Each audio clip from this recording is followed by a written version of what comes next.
ẹ̀rù ti ń bà mí tipẹ́ ní tó dẹ̀ jẹ́ kí n jáde láti wá ṣe tí mò ń ṣe yìí. Mo sunkún lọ́sàn-án yìí, inú mi bàjẹ́. Ǹjẹ́ ẹ mọ àwọn èèyàn tí wọ́n jí kó sá?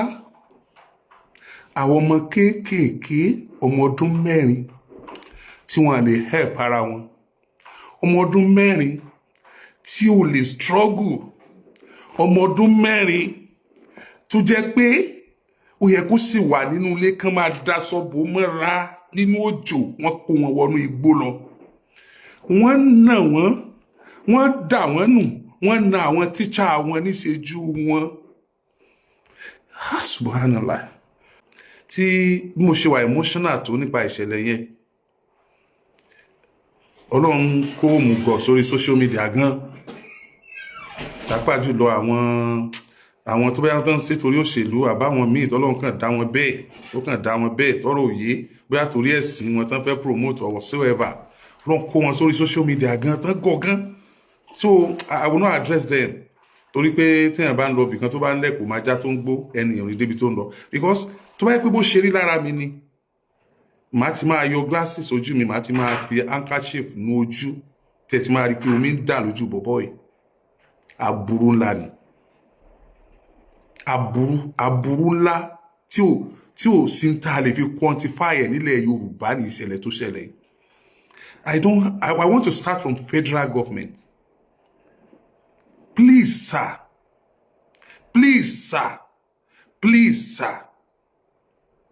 Ẹ̀yin tí ọ̀rọ̀ ètò ààbò kàn àti ẹ̀yin bóyá Federal Ministry of Tourism, bóyá Federal Ministry of Tourism ni Old Ọ̀yọ́ National Park, Old Ọ̀yọ́ National Park, igbó ńlá tó yí Òkè Ògùn ká, gbogbo àtòkè Ògùn àtògbómọ̀ṣọ́. Tí wọ́n bá wọ inú igbó láti Niger State, wọ́n á jáde sí Oríire tí wàhálà ti ṣẹlẹ̀ yìí. Tí ẹ bá mọ̀, ẹ lọ mọ̀ wípé wàhálà ti dé. Tí wọ́n bá wọ inú igbó láti Niger State, wọ́n á jáde sí Oríire tí wàhálà ti ṣẹlẹ̀ yìí. Tí wọ́n bá wọ inú igbó láti agbègbè Òkè Ògùn, wọ́n lè jáde sí Benin Republic. Kí ni a wá ń sọ? Ìjọba ìpínlẹ̀ Ọ̀yọ́ kò sí tá fẹ́ ṣe nípa igbó yìí. Igbó federal government ni. Federal government ò dẹ̀ ṣe nǹkan kan bẹ́ẹ̀. In fact, àwọn kan wà inú igbó yẹn gan wọn ìdáko ń bẹ̀, àbọ̀ ti dáko ń bẹ̀ sí. Federal government ò gbà wọ́n láàyè láti dáko. Imagine, federal government ò gbà wọ́n láàyè láti dáko nínú igbó yìí. Igbó yìí pọ̀ gan-an débi pé nígbà tí mo gbọ́ pé ìṣẹ̀lẹ̀ lóríire, mo kàn mí kanlẹ̀. Torí pé mo mọ nǹkan tó likely kó ṣẹlẹ̀ bọ́n ṣe wọnú igbó yẹn lọ, ọ̀nà wọn á ti jìn. Wọ́n dẹ̀ lè lọ, wọ́n á tọ inú igbó yẹn tí wọ́n fi dé Niger State, wọ́n lè má já sí gbangba. Bẹ́ẹ̀ ni mo sọ fún yín, ṣé ẹ ti ń gbọ́? Tí wọ́n á fi dé Niger State, wọ́n lè má já sí gbangba tán bá ti korí bọnú igbó yẹn, tán tọ́ lọ. Igbó yẹn, òun ni ó fara, ó join ní Ọ̀yọ́ State àti Kwara State papọ̀. So ìgbà tí mo gbọ́ the other time pé wọ́n wá sóríire o ní níbi park wọ́n attack àwọn guard, àwọn forest guard. Mo ń sọ́gbà yẹn pé wàhálà ti dé. And go ẹ lọ padà wo Àgídìgbò. I was on here on Sokanwa. I mentioned it. I keep shouting igbó kan bẹ́ẹ̀nbẹ́ yẹn. Láti ìgbà títí Kwara State ti bẹ̀rẹ̀ ni mo ti sọ wípé igbó kan Kwara State tí wọ́n dé yìí, Ọ̀yọ́ State á láti gbéra báyìí, á láti ṣiṣẹ́ báyìí. Tí mo bá ti sọ, Fẹ́mi Babalọ́lá náà sọ wípé Ọ̀ṣun State náà wọ́n láti ṣiṣẹ́ pé wọ́n kanra wọn. And I'm not saying Ọ̀yọ́ State government is not doing anything. I will not come here to condemn anybody. But mo fẹ́ pè yín ìjọba àpapọ̀, èyí tó kọ́kọ́ kan ẹ̀yin nìyẹn, òfin tẹ́ ẹ bá máa bá wa ṣe tí igbó yìí, tí igbó yẹn bá fi kúrò ní igbó tí a fi dẹ̀bìtì sáwọn èèyàn. Kan sọ ní ìta ní ọ̀rọ̀ rí wọnú igbó yẹn. Àwọn tí wọ́n wá attack wa, ẹ mọ́jọ́ tó ti wà nínú igbó yẹn kan tó bọ́ sí ìgboro ni. Wọ́n ti ṣe iṣẹ́ wọn, wọ́n lè lo dídí ọ̀sẹ̀ kan bẹ̀, kódà wọ́n lè lo oṣù kan bẹ̀. School tẹ́ ti fẹ́ lọ jọ́ ọmọ kó wọ́n ti mọ bẹ̀. àwọn teachers tó wà ńbẹ̀ wọ́n ti mọ̀ bẹ̀, ọ̀nà tí wọ́n gbà wọ́n ti mọ̀ bẹ̀, àwọn ọdẹ tó ń ṣiṣẹ́ ńbẹ̀ yẹn wọ́n ti sọ wọn, àwọn ọlọ́pàá tó wà ńbẹ̀ wọ́n ti sọ wọn. Wọ́n dẹ̀ mọ̀ pé táwọn bá fi kó sínú igbó yẹn, in fact ọ̀nà tí wọ́n tọ̀ nínú igbó yẹn wọ́n ti mọ̀, àwa tá à ń lé wọn àmọ́ wọ́n mọ ibi tí wọ́n lè ambush sí láti ṣe security agent léṣe. So ìjọba àpapọ̀ ẹ̀yin ni ẹni àkọ́kọ́ tí màá kọ́kọ́ bá sọ̀rọ̀. Igbó yẹn security threat ni fún wa ní Ọ̀yọ́ state, security threat ni fún wa nílẹ̀ Yorùbá, security threat ni fún wa. You need to do something about it, please. Please do something about it. Tí èèyàn bá jẹ orí ahun yóò sunkún. Ṣé rí nílẹ̀ Yorùbá ń bì, àwa kì í ṣe ìsọ̀rọ̀ Allah. Tí èèyàn bá jábọ́ lẹ́yìn mọ́tò, tí màálù jábọ́ lẹ́yìn mọ́tò, àwa ò ní sáré gbé màálù. Èèyàn la kọ́kọ́ máa gbé. Àwa mọ value èèyàn. Ẹ̀jẹ̀ èèyàn jọ wá lójú, ó jẹ wá lógún, ó nítumọ̀ sí wa. Àwọn èèyàn wa ò kì í kú dànù ká sọ pé nǹkan kan ìsọ̀rọ̀ Allah ni ẹ sáré sín ẹ̀bùn mọ́lẹ̀. No, àgbédélé wọn. Àwọn ẹbí wọn mọ̀ pé ṣẹlẹ̀ kan ṣẹlẹ̀. Àwọn ará àdúgbò lọ kí wọn. A tún máa ń ró òkú nílẹ̀ Yorùbá tó bá kú tí ò tẹ́ wa lọ́rùn. A tún máa ń ró òkú. A nígbàgbọ́ pé tá a bá ró òkú, ó lè lọ padà pa ẹni tó pa á. Tá a bá fọ̀bẹ lé lọ́wọ́, ọ̀bẹ yẹn ni ó fi gún ẹni tó pa á. We do that a lot in Yoruba land. This is where we value human being. We value human being, we value relationship. We value humanity. This is Yoruba land. Ìgbà tí a ti ń rírun nǹkan bẹ́ẹ̀ yẹn tó ń ṣẹlẹ̀ níbi tó ti ń ṣẹlẹ̀ yẹn, Mùsùlùmí ń bẹ́nu wa, bí Kìrìsìtẹ́nì ń bẹ́nu wa, àwọn aláwo oníṣẹ̀ṣe ń bẹ nínú wa. We don't kill ourselves. Ọjọ́ Iléyá la máa ń dú ẹran. Ọjọ́ Kérésì náà a lè dú ẹran, a lè dú adìẹ. Ọjọ́ Easter a lè dú ẹran, a lè dú adìẹ. Tá a bá fẹ́ ṣe ìnáwó ńlá, a máa dú màálù. We don't slaughter human being. We don't do that in Yoruba land. We don't do that. It's an abomination. Ẹ̀jẹ̀ tó bọ́ sílẹ̀ yẹn, tó bọ́ sílẹ̀ lẹ́yìn níbi tí wọ́n bá ti dú ènìyàn yẹn, aburú ni nílẹ̀ Yorùbá. It's a taboo. Nílẹ̀ Yorùbá, it's a taboo. Téèyàn bá pokùnso nílẹ̀ Yorùbá, ẹni tó bá kọ́kọ́ rí, wọ́n gbọ́dọ̀ tọ́jú ẹ̀. Tó bá kọ́kọ́ rí pé òun rẹ́ nìkan tó so, wọ́n gbọ́dọ̀ tọ́jú ẹ̀. Ó ní bá a ṣe máa ń ṣe é. Àwa kì í ṣẹranko èèyàn ni wá. We don't kill our fellow human being like an animal. We are human beings. Please, federal government, we are begging you, do something about that Old Oyo National Park. Security threat ni fún wa. That is that for federal government. Now, ẹ̀yin tẹ́ bá fẹ́ sọ̀rọ̀ ìdòṣèlú, kẹ́ tó sọ ìdòṣèlú. Ǹjẹ́ ẹ mọ àwọn èèyàn tí wọ́n jí kó sá? Àwọn ọmọ kéékèèké ọmọ ọdún 4 tí wọ́n lè help ara wọn. Ọmọ ọdún 4 tí ò lè struggle. Ọmọ ọdún 4 tó jẹ́ pé ó yẹ kó sì wà nínú ilé kan máa daṣọ bò mọ́ra nínú òjò, wọ́n kó wọn wọnú igbó lọ. Wọ́n nà wọ́n, wọ́n dà wọ́n nù, wọ́n na àwọn tíṣà wọn níṣẹ́jú wọn. Subhanallah.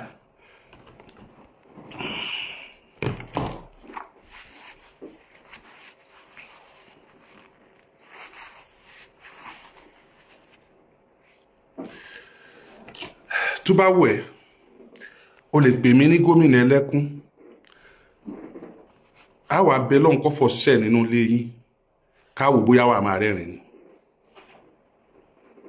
Ó yá, pè mí ní gómìnà ẹlẹ́kún bí mo ṣe ń sọ̀rọ̀ yẹn. A wá máa bẹ lọ́hùn kọ́ fọ́ṣẹ́ nínú ilé yín. Bóyá wà máa rẹ́rìn ni. Ó máa ṣe o.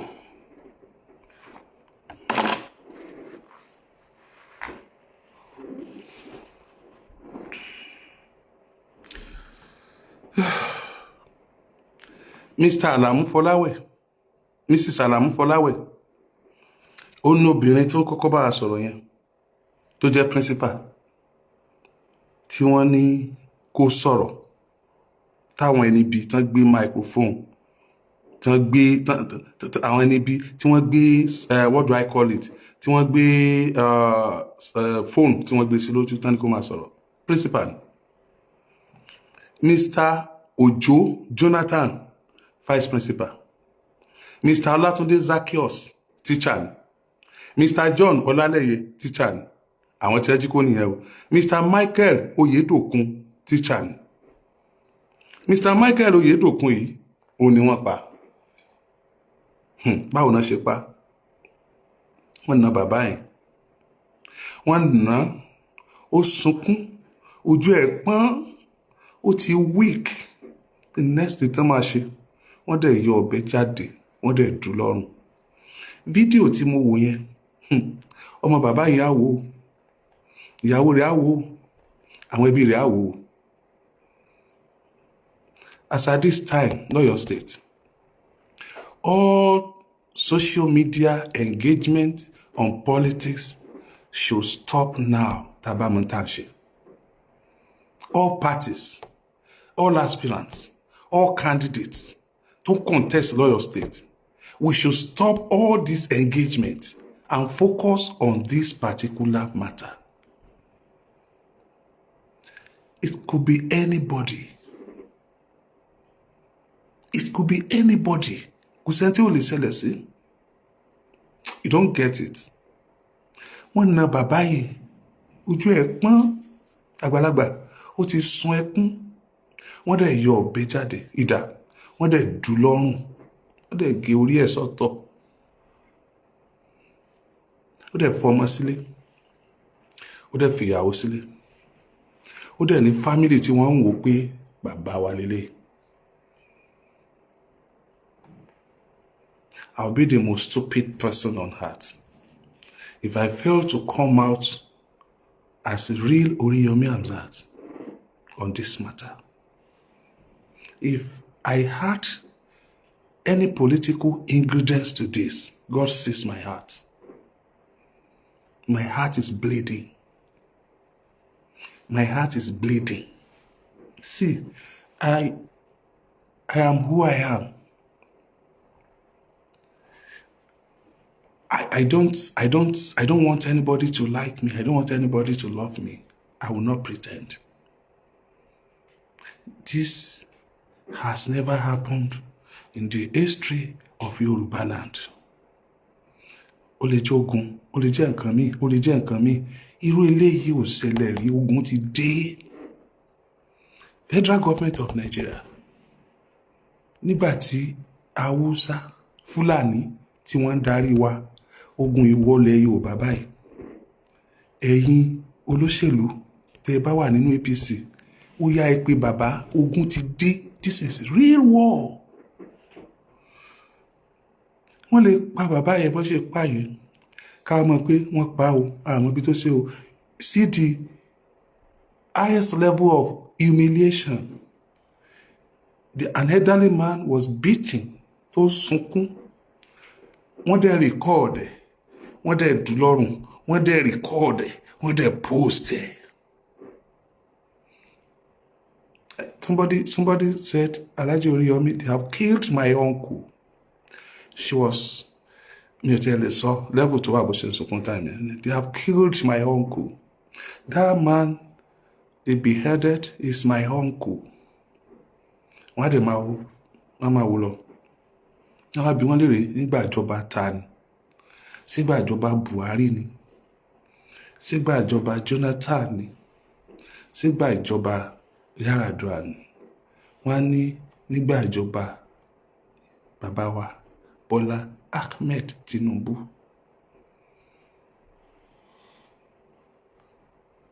Wọ́n nígbà ìjọba ta ni. Wọ́n nígbà ìjọba ẹni tí ló fẹ́ nípínlẹ̀ Ọ̀yọ́. Ẹni tí ibo olóṣèlú ò gbé wọlé, tí ibo aráàlú gbé wọlé. Wọ́n nígbà ìjọba ẹni táràlú dá sọ̀rọ̀ tí ìlú ò ní pé kó dẹ̀ má dáhùn. Wọ́n nígbà ìjọba rẹ̀ nírú ilé ìṣẹ̀lẹ̀. Ẹ jọ̀ọ́, ìtàn burúkú ni. We need to do something. I'm not condemning your government. You are doing well. Àti tòkè àti tìsàlẹ̀, you are doing well. But sáwà sọ pé Oriyomi ló wà níjọba nígbà tí èso ló wà ń bẹ, bẹ́yìn lẹ wà ń bẹ. Tó bá ṣe ń tọ́da náà ni, àtẹ́wọ́ lápá fún yín. I know you have this document with you, but permit me to read it for you. Permit me to read it for you, please. Now listen. Àwọn teacher ni mo kà fún yín. Àwọn student ńkọ́. Ẹ máa bá mi ká lọ. Mr. John Ọlálẹ́yẹ, teacher náà ni. Mr. Michael Oyedokun ni wọ́n pa. Mrs. Ọládèjì, teacher ni. Mary Akanbi, teacher ni. Ẹ wá máa gbọ́ wọ́n ní Baptist Primary School community àwọn adopted students ni mo fẹ́ máa kà yìí. Ibi ni omijé òtún ti gbọ̀n yìí.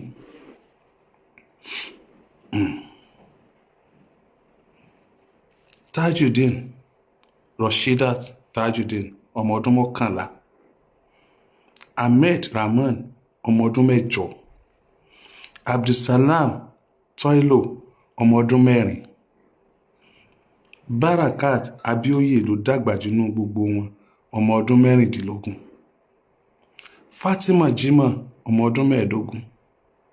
Hasan Azeez ọmọ ọdún 14. Joshua Adeleke ọmọ ọdún 13. Samuel Oyedele ọmọ ọdún 7. Emmanuel Oyedele ọmọ ọdún 4 ẹ̀gbọ́n àtàbúrò. Ìdòwú Táíwò ọmọ ọdún 4. Christiana Akanbi ọmọ ọdún 2. Ó dàbí pé ọmọ yẹn ni teacher kan pọ̀n sẹ́yìn nígbà tó ń sọ̀rọ̀. Ó pọ̀n ọmọ nígbà tí ó ń sọ̀rọ̀ under duress. Christiana Akanbi ọmọ ọdún 2. Juwon Sunday ọmọ ọdún 7. Sikiru Salami ọmọ ọdún 3. Soliu Salami ọmọ ọdún 4 ẹ̀gbọ́n àtàbúrò ni. Òjó Joseph ọmọ ọdún 8. Lydia Adéwọlé ọmọ ọdún 8. Testimony Jacob ọmọ ọdún 5. Kẹ́hìndé Kausara ọmọ ọdún 7. Ṣẹ́wà Ṣèyí ọmọ ọdún 7. Wàlíyá Bello Anoda ọmọ ọdún 4. Lydia Ọlọ́runlolúwa ọmọ ọdún 7. Dámiláre Ọdẹ́rìndé ọmọ ọdún 8. Deborah Adébọ̀wálé ọmọ ọdún 5. Aisha Ògúntówò ọmọ ọdún 10.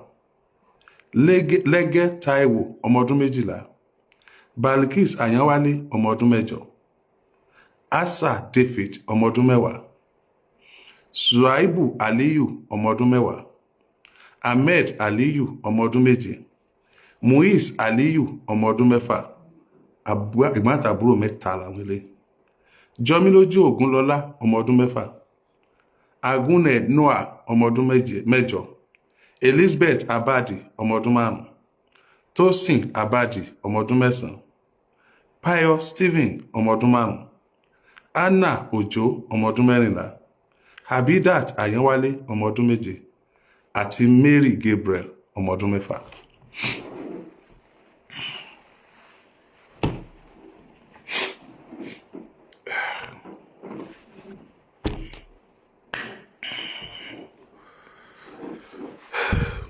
Ọmọ ọdún 2 nínú igbó, ọmọ ọdún 3 nínú igbó, ọmọ ọdún 7 nínú igbó. Ẹ jẹ́ ká wò lọ́nà méjì. Ọlọ́run jẹ́ gbogbo àwọn ọmọ yẹn ó padà. Èyí tó bá pàdánù wọn, tó bá rí bọ́n ṣe ń dúyàn lọ́rùn lójú ẹ̀, torí bọ́n ṣe ń nàgbàlagbà, torí bọ́n ṣe ń fàbàyọ̀, ṣé bó ṣe lọ ló ti máa padà? Ṣé bó ṣe lọ ló ṣe máa padà? Ṣé ròrí ẹ̀ ò ní yí padà? Ọ̀ràn wo ni wọ́n dá wípé wọ́n jí láàárọ̀ wọ́n lọ school? Kí ló yẹ kán ṣe tán ṣe? Torí pé wọ́n lọ kàwé. Ìgbà wo nílẹ̀ Yorùbá dìbò kọ ilẹ̀ Boko Haram? Ìgbà wo ni ìwé kíkà dẹ̀sẹ̀ ńlẹ̀ Yorùbá? Ká jáde ńlé ká lọ máa kọ́ ọmọ níwèé, ìgbà wo ló dẹ̀sẹ̀ ńlẹ̀ Yorùbá? Ká lọ sí school, ìgbà wo ló dẹ̀sẹ̀ ńlẹ̀ Yorùbá? Mathematics teacher ni máa tí wọ́n ní wọ́n pa ẹ̀. Mathematics teacher ni. Gbogbo ẹ̀ ti waste síbẹ̀ yẹn. Ẹ̀ tó jẹ́ pé díẹ̀ ló kù tí ó retire tá bá wéjì máa yẹn. Àtọmọ kékeré, ọmọ ọdún 4, ọmọ ọdún 3, ọmọ ọdún 2. Àwọn ọmọ yìí gan nínú igbó tí wọ́n gbé wọn lọ yẹn, báwo làwọn ọmọ yẹn ṣe máa rìn? ṣé kìí ṣe pé wọ́n di àwọn ọmọ ìlérí ara wọn lórí ọ̀kadà burúkú wọn yẹn tí wọ́n fi máa kó wọn lọ́nu gbóṣá? ṣé wọ́n ní máa wó àwọn ọmọ ilẹ̀? ṣé wọ́n ní máa fà wọ́n tẹ̀tẹ̀? ṣé wọ́n ní sọ àwọn ọmọ ìbáṣabáṣa? ó mà ṣe o.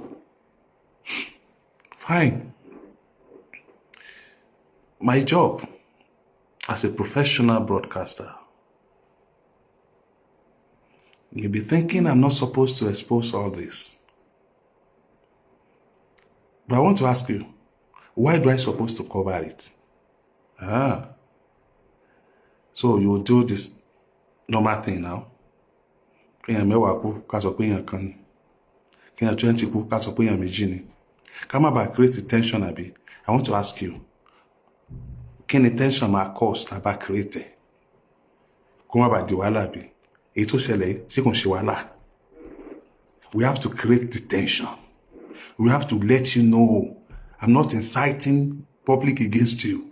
I'm inciting public against bandits. I'm inciting public against kidnappers. I'm inciting public against Fulani X-Men. I'm inciting public against anybody that can come to a community and pack away the human being like them and start humiliating them. I'm inciting public against them. Because I don't think you are ready for us.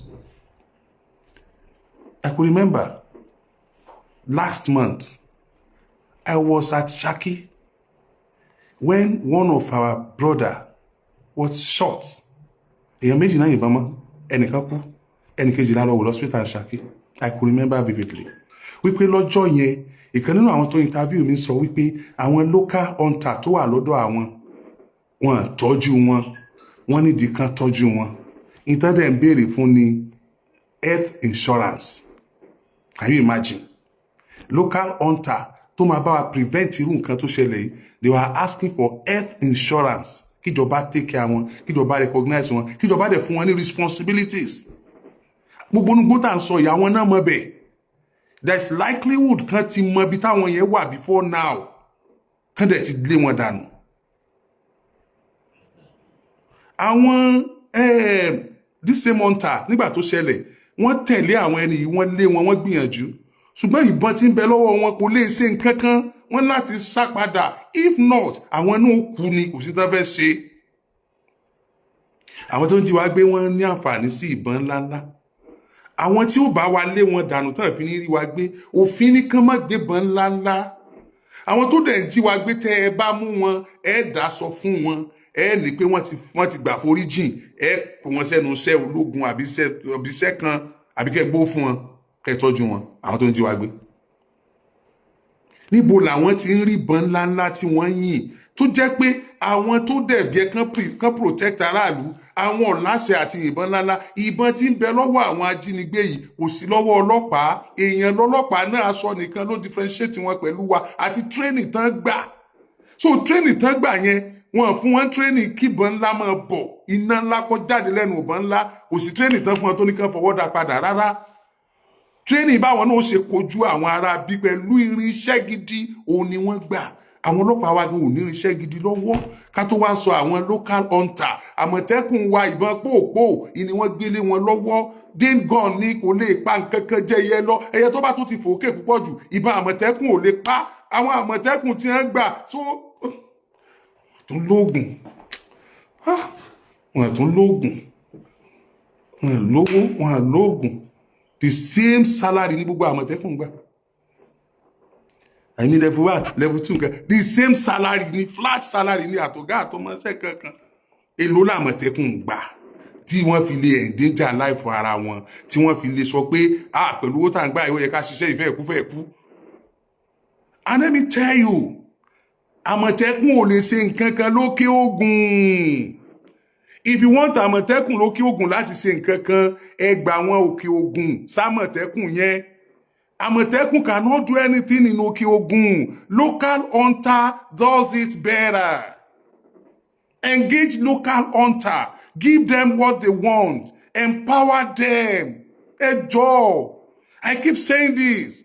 Security is local. Security is local. Why is it that the only thing that you realize is local is politics? It's not only politics. Security is local. I am telling you, 100%. We might not go to Cambridge University, but we understand our society. We understand our community. You cannot handle Ibadan security the way you handle Okeogun community security. You cannot handle Okeogun community security the way you handle Ogbomoso community security. Security is local. Do something, please. Let's not politicize this matter. It is not a matter of politics. Security is the responsibility of every citizen, not government alone. Let me tell you. Tá bá ṣe tó yẹ ká ṣe. Okay? Àìgbọ́ búburú lẹ́nu abọ́ rẹ̀ àfi rere. Ìpínlẹ̀ Ọ̀yọ́ ò ní dàrú. Orílẹ̀-èdè Nàìjíríà ò ní dàrú. Gbogbo ilẹ̀ Yorùbá ò ní dàrú. Ẹ jọ̀ọ́. A kí yín. Bó ṣe ṣẹlẹ̀ níjọba ṣe take action. Dá ìpọ́jọ́ kejì gan ni wọ́n yan committee response kan látọ̀dọ̀ àwọn ọlọ́pàá tí wọ́n máa ṣiṣẹ́ yẹn. Ẹ jọ̀ọ́, whatever you can do, kíyàn tó dókè Ògùn tó bá gbéra láti Mọ́níyà, á kan àwọn àyè kan tó jẹ́ checkpoint àwọn local hunter látòkè Ògùn. Àwọn ọmọ òkè Ògùn ni wọ́n sponsor ẹ̀. Àwọn ọmọ òkè Ògùn ni wọ́n bí a bá kọjá lọ́dọ̀ wọn gan tán bá dáyàn dó tí wọ́n bá ní 1,000 yóò fún wọn, bó bá ní 2,000 yóò fún wọn. Wọn kò jọba ò tọ́jú wọn. Ìdẹ́sẹ̀ bí ìjọba ò ríran rí wọn. Wọn ò mọ̀ pé wọ́n wúlò. Wọn ò mọ̀ pé wọ́n lè function. At this period of time, please, do something about them. Ẹ co-opt wọn. Ẹ fún wọn lówó. Wọ́n mọ̀ bí wọ́n ó ṣe protect the community yẹn. Ìyẹn bẹ́ẹ̀ yẹn o, protection là ń sọ. Ẹ wá jọ tí bàálù tiwa ò bá tí dé. Bẹ́ẹ̀ bá lọ bá wa yá bàálù. Ẹ kọ lẹ́tà síjọba àpapọ̀. Bẹ́ẹ̀ bá lọ state míì tí wọ́n bá ní. Ẹ jẹ́ kán tètè wọnú igbó yẹn. Kán fò lókè, kán wò, kán rí àwọn ọmọ yẹn. Eléyìí ò gbọdọ̀ dàbí Chibok girls o. Eléyìí ò gbọdọ̀ dàbí Chibok girls o. This is Yoruba land. Ẹ jọ̀ọ́, Ọlọ́run ní jẹ́ ó dàbí Chibok girls. Ẹ ń gbìyànjú ẹ̀ ń try. Ṣùgbọ́n ìmọ̀ràn náà ni kíjọba àpapọ̀ má dá ìjọba ìpínlẹ̀ Ọ̀yọ́ kán má sọ pé wàhálà wa ni. Ní tó mú ọ̀gá ọlọ́pàá pátápátá lórílẹ̀-èdè Nàìjíríà láti gbéra láti wá síbẹ̀ yẹn. Ó túmọ̀ sí kó ká wọn lára. Ọmọlúàbí ni. Ṣùgbọ́n ó ní di irinṣẹ́. Ọlọ́pàá kan láyé àsìkò kíjọba ìpínlẹ̀ Ọ̀yọ́ ẹ tún kọ special letter. Ẹ bá wa kọ sí iléeṣẹ́ ìjọba àpapọ̀. Kán má da yín dá. Eléyìí sọ̀rọ̀ ojú tí nǹkan kan ṣẹlẹ̀ nìkan ìjọba rẹ̀. No, don't do that. Eléyìí sọ̀rọ̀ pé APC ọbọ̀ta o, PDP ọbọ̀ta o, Akọ́dù ọbọ̀ta o. No. Live ayé àwọn èèyàn. Tí ẹ bá ti rò péré ni tẹ́lẹ̀, tí gbogbo yín lè rí fídíò bí tẹ́ ti dú bàbá yẹn lọ́rùn. Gbogbo yín lè rí náà. Tí ẹ bá rò péré ni. Gbogbo yín lè rí fídíò yẹn náà. Àwọn ará bí they are taking our peace. Look, see that God. Nílùú tó lọ́ba tó níjòyè. Wọ́n dẹ̀ tó send fídíò síta. Pé kí na fẹ́ ṣe, kí ni ìjọba fẹ́ ṣe. Look, whatever it takes. A láti rescue àwọn ẹni yẹn. Ẹ tètè rescue wọn. Gbogbo tẹ́ ẹ bá ṣe, gbogbo tó bá ná yín láti kọ́kọ́ rescue àwọn ẹni yẹn náà. Ká wá mọ̀ bá ṣe gbógun ti àwọn ará bí. Kí eégún wọn kó má ṣẹ mọ́. Mo sọ yìí mo dúró náà. Òpònú èèyàn afọ́fúngbé mu àpọ̀dà. Ẹni yóò rí eléyìí gẹ́gẹ́ bí ìbọn òṣèlú. Gbogbo wa pátápátá. Ẹ má jẹ́ ká lò rárá for anything. Gbogbo àwa olóṣèlú tá a fọ́n sórí social media. Mo rọ̀ yín. Ẹ bá mẹ́lò gbogbo ohun tó jẹ mọ́ṣèlú yẹn dé. ẹ bá wa laago eléyìí kí tí ìjọba máa já for now. Wọ́n ṣe primary ni wọ́n mẹ́nìkan ni wọ́n mẹ́nìkan ni àwọn ilé ò ṣe primary ni àwọn ilé ń bínú ni ẹ jẹ́ kó gbogbo wa kọ́ ká máa bínú sí nǹkan ẹyọ kan nǹkan tí ká kọ́kọ́ máa bínú sí nìsín ni pé bí wọ́n ṣe wọlé tán gbà wọ́n nílẹ̀ ni bí wọ́n ṣe wá challenge wa in this part of the country nǹkan tí ò kí ń ṣẹlẹ̀ tán wá ṣe fún wa ẹnu kan ṣoṣo tí gbogbo wa fi sọ̀rọ̀ tá a bá mú wọn tán tá a gbà wọn mọ́ wa tán tíjọba bá ń prepare bí wọ́n ṣe ṣètò ètò ààbò tí wọ́n tún ṣètò ààbò sàn ṣiṣẹ́ wọn lọ lè padà sídìí òṣèlú advice ni mi ò pàṣẹ o. ṣe rí ọ̀rọ̀ òṣèlú yìí gan-an wọ́n káyàn lápapọ̀ kan o kò ń jẹ́ kí èèyàn gan jẹ́ ní tó jẹ́ nígbà míì mo dẹ̀ fura pé ló fà á tó fi jẹ́ pé tọ́pọ̀lọpọ̀ bá dé ìjọba tán yóò di ìdàkudà wọn ò di nǹkan míì wọn àmọ́ pé àbó ṣe sọ fún wa kọ́ yẹn ọ̀tọ̀ ni tó sọ pé tó déjọba ọ̀tọ̀ ni àwọn aráàlú gan máa encourage pretenders a máa ń fẹ́ àwọn tí ó jẹ́ pé dúdú ni wọ́n mọ̀ pé ra wọn funfun kan tó déjọba a máa ń fààyè gbà wọ́n láti tàn wá a máa ń ṣílẹ̀kùn ẹ̀tàn sílẹ̀ nítorí pé ẹ̀tàn máa ń wù wá Oríyọmí Hamzat lórúkọ tèmi o Oríyọmí Hamzat lórúkọ mi ní tí mo dẹ̀ ń jẹ́ náà ni màá jẹ́ ní tí mò ń ṣe táyé mọ̀ mí mọ̀ náà ni wọ́n máa ṣe Ọlọ́run mo tún ń ṣe ládéhùn mo dẹ̀ ń bẹ Ọlọ́run wọ́n sọ mí di olóṣèlú o fún pé èèyàn gbàpótí ìbò ó wọlé ó ń ṣèjọba kò sọ di olóṣèlú irú àwọn olóṣèlú ti Nàìjíríà tá a wà yìí èmi fẹ́ jẹ́ tí mò ń jẹ́ mo fẹ́ expand tí mo ti ń ṣe tẹ́lẹ̀ kó tó di pé mo gbégbá pé a dìbò òun ni kì í ṣe pé mo fẹ́ darapọ̀ mọ́ àwọn ẹlẹ́tàn èèyàn kì í ṣe pé mo fẹ́ darapọ̀ mọ́ àwọn tí ẹ̀mí èèyàn ò jọ lójú tó yẹ pé wọ́n máa fẹ̀mí èèyàn wọ́n máa fi ṣòṣèlú ni oríṣiríṣi ẹgbẹ́ lè jáde lónìí kán máa bú Ṣèyí Mákindé pé ìjọba rẹ̀ ọ̀dà kò ṣe dáadáa ọ̀pọ̀lọpọ̀ lè máa tẹ ìtẹ̀kùtẹ̀ àtòrí social media àtòjú ayé àti ròyìn ọ̀pọ̀lọpọ̀ àwọn ìbéèrè tá à ń bí Ṣèyí Mákindé yìí mo wò pé kí ló dé tá à bí wọ́n before now torí pé àwọn nǹkan kan máa ń wọ̀kọ́ sí mi tó dẹ̀ máa ń fọ́nì sí mi tí mo bá rí àwọn nǹkan kan tí mo bá fẹ́ sọ màá máa ròǹgbà mí pé ṣé èmi nìkan ni mo rí tí mo fẹ́ sọ yìí ni ok tí ò bá jẹ́ èmi nìkan ni mo rí why tó jẹ́ èmi nìkan ni mo fẹ́ sọ tá a bá sọ ń sìn wá láwa nìkan náà la máa ń sọ gbogbo ẹ o nìkan ló máa ń rí léyìí o nìkan ló máa ń rí tọ̀hún wọ́n find out pé kì í ṣe pé àwọn yòókù náà ò rí o bá a kàn ṣe dá wa lójọ́ tọ̀ọ̀tọ̀ ni ẹlòmíì lè rí kó gbójú kó ní kò nítumọ̀ ṣùgbọ́n àti a bá ti mọ ìtumọ̀ tó ṣeé ṣe kó ní lọ́dọ̀ tiwa àwa lè kígbe pó nítumọ̀ ẹlòmíì sì lè mọ̀ pó nítumọ̀ kó yẹ pé àtijọ́mọ̀ ṣe wọn àbí táwọn náà rí ń bẹ̀ wọn ní sọ̀rọ̀ wípé ó nítumọ̀ ẹ má gbàgbé iṣẹ́ tèmi ń ṣe o kó tó di pé mo gbàpò tí pé mo fẹ́ dìbò ẹ dẹ̀ má gbàgbé ìdí táwọn tó nífẹ̀ẹ́ mi fi nífẹ̀ẹ́ mi ẹ má wà kárìdéwé o tẹ bá ti rí mi lórí social media àwọn tí wọ́n ń ṣòṣèlú gan tí wọ́n ní iléeṣẹ́ epo wọn àti iléeṣẹ́ epo wọn pa o àwọn tó ní iléeṣẹ́ tí ń hun aṣọ wọn àti iléeṣẹ́ aṣọ wọn pa o kódà àwọn tó ní iléeṣẹ́ tí ń ṣe búrẹ́dì gan ò ti iléeṣẹ́ búrẹ́dì pa nítorí pé wọ́n fẹ́ ṣòṣèlú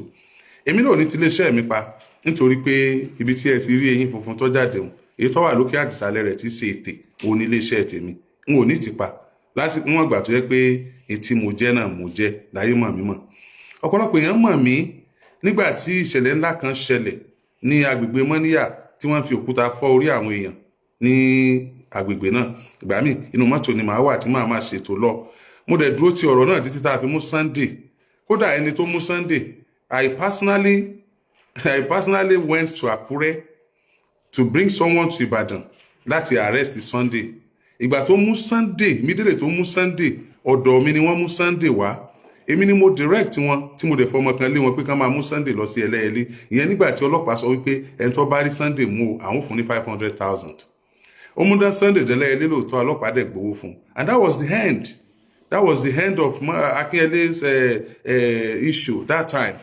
so Akinyele killing stops immediately. Sunday was arrested. In fact, bàbá tó ṣe babaláwo Sunday I met her in the prison. Yes, I do. I met her in the prison. I could remember very well. I spoke with him. He's still in the prison now. Sunday Sabalist is still in the prison now. So, what are you? Sorry, I met him. I met him in Agodi prison. He's still there now. So what are we saying? so Oríyọmí Hamzat, this is me. Mi ò nítorí pé kán má sọ pé mò ń sọ̀rọ̀ òṣèlú kí n má sọ̀rọ̀. I will talk on this as well. Mo fi àsìkò yìí kẹ́dùn pẹ̀lú àwọn ẹni bí tí wọ́n gbẹ̀mí wọn níbi ìkọlù láabi èyí tó wáyé ní Ẹ̀sìn Ẹ̀lẹ̀ nílé ìwé tó wà ń bẹ̀, níbi tí wọ́n ti kọlù àwọn ilé ìwé kan tí wọ́n pa àwọn èèyàn kan tí wọ́n sì tún jí àwọn èèyàn kan gbé lọ, èyí tí ọ̀gá ilé ìwé náà àti àwọn olùkọ́ àti àwọn ọmọ ilé ìwé tí wọ́n wà níbẹ̀. A ti gbọ́ pé wọ́n lè sọ pàtó iye àwọn tí wọ́n wà ní àhámọ́ àwọn ẹni ibi náà. Ìpínlẹ̀ Ọ̀yọ́ jẹ́ ìpínlẹ̀ àlàáfíà, ó jẹ́ ìpínlẹ̀ tó dùn gbé, ó jẹ́ ìpínlẹ̀ tí àwọn èèyàn rẹwà. Agbègbè Òkè Ògùn ó ní apá àríwá ìpínlẹ̀ Ọ̀yọ́ níbi tí àwọn èèyàn gidi, àwọn olólùfẹ́ àlàáfíà, àwọn èèyàn tí wọn kì í ṣe jàgídíjàgan níbi tí wọ́n ń gbé, tí ó jẹ́ pé àwọn ni wọ́n ní agbègbè náà. A ti ń gbọ́ àwọn ajínigbé ya wọ̀lú ṣe láabi ó ti pẹ́ púpọ̀, ṣùgbọ́n kò sí nínú àwòmọ́ ilẹ̀ Yorùbá, bẹ́ẹ̀ sì ni kò sí nínú àwòmọ́ ìpínlẹ̀ Ọ̀yọ́. Eléyìí jẹ́ nǹkan tí ó bà ní lẹ́mìí jẹ́ púpọ̀, ó domi tútù sí ní lẹ́mìí, ó dùn ni. Bó tiẹ̀ jẹ́ pé ìjọba ìpínlẹ̀ Ọ̀yọ́ gbogbo alárí pé wọ́n ń gbìyànjú nípa ètò ààbò. Bákan náà làwọn ọlọ́pàá náà káwọ́ bọ̀tán nípa ètò ààbò. Àwọn civil defense, àwọn àmọ̀tẹ́kùn tó fi mọ́ àwọn ọdẹ tí wọ́n jẹ́ ọdẹ ìbílẹ̀, àwọn náà ń ṣe gudugudu méje yàyà mẹ́fà ní agbègbè náà. Ṣùgbọ́n tí ẹ bá gbàgbé, Oríyọmí Hamzat, mo ti ń kígbe tipẹ́ nípa àwọn ààlà wa àti àwọn igbó tó yí wa po ní agbègbè Òkè Ògùn nípínlẹ̀ Ọ̀yọ́. Nígbà tí ó ti wá di pé gbọmọgbọmọ àwọn ajínigbé yìí ó ń pọ̀ ní ìpínlẹ̀ Kwara, tó sì jẹ́ pé ìpínlẹ̀ Kwara wọnú ìpínlẹ̀ Ọ̀yọ́ ní agbègbè Òkè Ògùn. Láìpẹ́ yìí la gbọ́ pé àwọn kan ya wọ igbó ọba tí ń bẹ ní agbègbè yìí bákan náà, tí wọ́n sì ṣekú pa àwọn aṣọ́gbó tí wọ́n wà ń bẹ̀. A sì gbọ́ pé láti ìgbà náà ni ìjọba ìpínlẹ̀ Ọ̀yọ́ ti ṣe àlékún àwọn elétò ààbò tó wà ní agbègbè náà. Ṣùgbọ́n pẹ̀lú gbogbo ìgbìyànjú ìjọba, a padà rí pé wọ́n ṣiṣẹ́ láabi náà. Yorùbá ní ọ̀rọ̀ sùnùkùn, ojú sùnùkùn la fi wò ó. Bó tiẹ̀ jẹ́ pé àkókò òṣèlú la wà yìí, tí ọ̀pọ̀lọpọ̀ olóṣèlú ń jà fún tíkẹ́ẹ̀tì láti díje dìbò. Ìyẹn ò sọ wípé kí àwọn olólùfẹ́ aráàlú máa jáde o láti máa ṣègbìyànjú bí wọ́n ṣe rí àwọn tí wọ́n jí gbé, kán sì bu ẹnu àtẹ́lu ìwà burúkú náà, ká sì jọ foríkorí láì wo òṣèlú àbí ẹ̀yà láti rí dájú pé a fòpin sí ìwà burúkú yìí, èyí tí kò bá àṣà tiwa mu lápá ibi tí a wà yìí. Ṣùgbọ́n síbẹ̀ náà, àníṣaláì pé àwọn ọlọ́pàá sí àkíyèsí lórí ìṣẹ̀lẹ̀ ńlá náà, àbí àwọn olùtọpinpin ìṣẹ̀lẹ̀, àwọn DSS ọ̀tẹlẹ̀múyẹ́. Nígbà tí a wo àwòrán ibi tí àwọn tí wọ́n jí gbé tí wọ́n ti ń ké ìrora, omi bọ́ lójú mi nítorí irú èèyàn tí mo jẹ́. Nígbà tí mo rí arábìnrin náà tó gbé ọmọ pọ̀n tó dẹ̀ ń sun ẹkún kíkorò ní àhámọ́ àwọn ajínigbé, mo fura pé àwọn ajínigbé náà farabalẹ̀ gbé fóònù sí arábìnrin náà lójú tí wọ́n sì ń ka sílẹ̀. Lẹ́yìn eléyìí, a mọ̀ bóyá wọ́n ta sọ sí lẹ́yìn gan láti fi ṣe background. àmọ́ bóyá bí wọ́n ṣe ń rìkọ́ọ̀dù yẹn ló ń jáde live. Tó bá jẹ́ pé wọ́n ti wọnú igbó jù jìnnà tán ti kó wọn wọnú igbó, ó ṣeéṣe kí network má wà níbi tí wọ́n ti ń rìkọ́ọ̀dù yẹn. Tí network bá wà níbi tí wọ́n ti ń rìkọ́ọ̀dù, ó túmọ̀ sí pé lẹ́yìn tí wọ́n rìkọ́ọ̀dù tán ní ọ̀kan nínú wọn wá sígboro pẹ̀lú fóònù tí wọ́n fi rìkọ́ọ̀dù tí wọ́n fi débi tí network wà tí kinní yẹn fi bọ́ sí afẹ́fẹ́ nítorí pé wọ́n fẹ́ gbowó kan tó tú àwọn ẹni náà sílẹ̀. À ń fi àsìkò rọ ẹ̀yin aráàlú tí ẹ bá mọ̀ nípa àwọn tí wọ́n jẹ́ ọmọ onílùú tẹ́ ẹ jọ ń gbé tọ́wọ́ wọn ò mọ́ tí wọ́n ní àṣepọ̀ pẹ̀lú àwọn ajínigbé yìí, nítorí pé bí àmì ilé ọ̀bá mì olè kì í jà. Àlejò ò lè mọ sàárè àfọ́jú tí ọ̀bá lọ́wọ́ onílé nínú. Ẹni tí a bá dẹ̀ sọ fún nìkan ló lè mọ ẹdìyẹ funfun tó bá ti dénú ata. Ó dùn wá púpọ̀ pẹ̀lú bóyá wọ́n wá sígboro àbí wọn wá sígboro láti wá ṣe. Ohun tó dá mi lójú ni pé àwọn agbófinró wa, àwọn ọ̀tẹlẹ̀múyẹ́ wa, wọ́n mọ̀ bí wọ́n ṣe lè gbá àwọn àwòrán náà mú tí wọ́n bẹ̀rẹ̀ iṣẹ́ lórí rẹ̀, tí wọ́n fi mọ ibi tí wọ́n ti fi àwòrán náà ránṣẹ́, tí wọ́n fi mọ ibi tí àwòrán náà ti jáde gangan. Àìlásọ lọ́rùn pàká, àpérò ọmọ eriwo ni o. Kì í ṣe ìjọba ìbílẹ̀ Oríire nìkan nìṣẹ̀lẹ̀ ìṣẹ̀lẹ̀ sí. Àkókò ti tó kí gbogbo ọmọ ìpínlẹ̀ Ọ̀yọ́ kájígìrì fún ètò ààbò, kí ìjọba ìpínlẹ̀ Ọ̀yọ́ dákun bí wọ́n ṣe náwó lórí àwọn ọlọ́pàá, tí wọ́n náwó lórí Àmọ̀tẹ́kùn, kí wọ́n bá wa ró àwọn ọdẹ ìbílẹ̀ tí ń bẹ ní agbègbè náà, kán bá wa ró wọn lágbára gidigidi, nítorí pé ọdẹ ìbílẹ̀ ló mọ inú igbó yẹn tọ̀ dáadáa. Bí àwọn ẹni yẹn ti bọ́ sínú igbó, wọ́n mọ ibi tó ṣeé ṣe kí wọ́n já sí, wọ́n sì mọ bí wọ́n ṣe lè tọpasẹ̀ wọn. A kí ìjọba ìpínlẹ̀ Ọ̀yọ́ ẹ kú iṣẹ́, ẹ gúnlẹ̀ ayọ̀. A dẹ̀ kí ẹni tí ṣe olórí iléeṣẹ́ ọlọ́pàá lórílẹ̀‐èdè Nàìjíríà, ọ̀gá àgbà Túnjí Dìísù, ẹ jọ wá lójú tọrọ ẹ ṣe dáadáa. Ẹ gbéra èdè wá síjọba ìbílẹ̀ Oríire fún ìṣẹ̀lẹ̀ láabi náà. Lórúkọ Oríyọmí Hamzat àti gbogbo ìgbìmọ̀ mi, a kí yín pé ẹ ṣé gan ni, bẹ́ẹ̀ ni tiyín rí. Nígbà tá à ń kẹ́dùn pẹ̀lú àwọn tí wọ́n pàdánù àwọn èèyàn wọn, à ń rọ iléeṣẹ́ ọlọ́pàá àti àwọn elétò ààbò tí wọ́n ń ṣiṣẹ́ lọ́wọ́ lórí àti wá àwọn tí wọ́n gbé náà jáde. Ọlọ́run á fún yín ṣe o, ẹ̀mí tiyín náà ò ní sọnù síbẹ̀ o. Ó dùn wá, kò sọ́gbọ́n tá a fẹ́ dá sí ju pé àti èmi àti ẹ̀yin àti àwa ká jọ fọwọ́sowọ́pọ̀ lórí ètò ààbò. Ọ̀rọ̀ ètò ààbò kìí ṣiṣẹ́ ìjọba nìkan o, kìí sì sọ̀rọ̀ tá àti ọwọ́ òṣèlú bọ̀. Ọ̀rọ̀ ètò ààbò kìí ṣe iṣẹ́ ìjọba nìkan, kìí dẹ̀ ṣe ọ̀rọ̀ tá àti ọwọ́ òṣèlú bọ̀. Ojúlalá kan fi sọ́rí. Ọlọ́run ó máa ṣàánú wa o. Àní ríru eléyìí mọ́ nípínlẹ̀ Ọ̀yọ́. Àwọn tí wọ́n sì wà níbẹ̀, Ọlọ́run á bá wa kó wọn yọ. Ẹ ṣé. Lẹ́ẹ̀kan sí, Oríyọmí Hamzat lórúkọ mi. Thank you for watching. If you're new to this channel, consider subscribing so you won't miss out any of our latest video. My name is Aki Anabi. I'm a video director and TV producer of Akomolowe on African Magic. Keep watching Drive TV. olólùfẹ́ Drive TV àti gbogbo ẹ̀yin tí Fẹ́mi Sola ẹ máa wo Drive TV.